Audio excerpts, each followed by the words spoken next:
നിറം മാറാൻ കഴിവുള്ള ജീവികളെപ്പറ്റി ഒരു പഠനം വന്നു കഴിഞ്ഞാൽ മൃഗങ്ങൾക്കിടയിൽ അത് ഓന്തും മനുഷ്യർക്കിടയിൽ അത് അഖിൽമാരാരുമായിരിക്കും. അഖിൽമാരാറിനെ വെല്ലാനായിട്ട് മറ്റൊരു മനുഷ്യനില്ല. കാരണം ഇന്ന് പറയുന്നൊരു കാര്യത്തിന് പിറ്റന്ന് ഒരു ഉളുപ്പുമില്ലാതെ പച്ചയ്ക്ക് വന്നിരുന്ന് മാറ്റി പറയുകയും അതിനെ ന്യായീകരിച്ച് മെഴുകാനും അഖിൽ കാണിക്കുന്ന ഒരു മികവുണ്ടല്ലോ, അത് വേറെ ഒരു മനുഷ്യനെ കൊണ്ടും പറ്റത്തില്ല.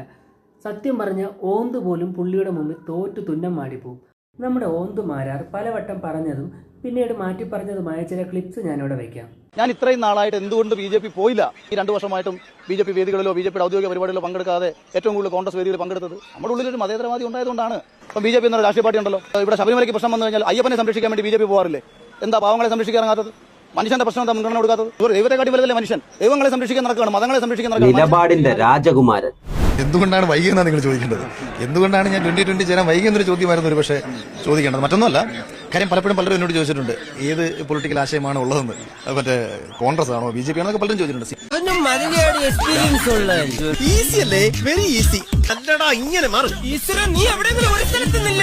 ഒരു പക്ഷേ നേരത്തെ സംസ്ഥാന ലെവലിലേക്ക് വളർന്നതെങ്കിൽ ഞാൻ എന്നേ ഇത് ചേർന്നേനെ.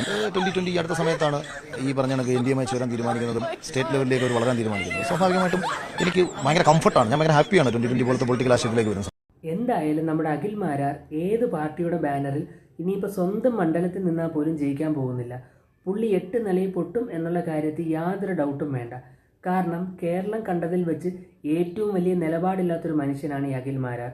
ഇന്ന് പറയുന്നൊരു കാര്യം പിറ്റേന്ന് വന്ന് ഒരു ഉളുപ്പുമില്ലാതെ മാറ്റി പറയാനും മാറ്റി പറഞ്ഞതിന് ശേഷം അതിനെ ന്യായീകരിച്ച് മെഴുകാനും അഖിൽമാരാർക്കുള്ളൊരു കഴിവ് കേരളത്തിൽ വേറൊരു മനുഷ്യനുമില്ല. ഓന്തിനെ പോലും വെല്ലുന്ന തരത്തിലാണ് അദ്ദേഹത്തിൻ്റെ ആ ഒരു കഴിവുള്ളത്.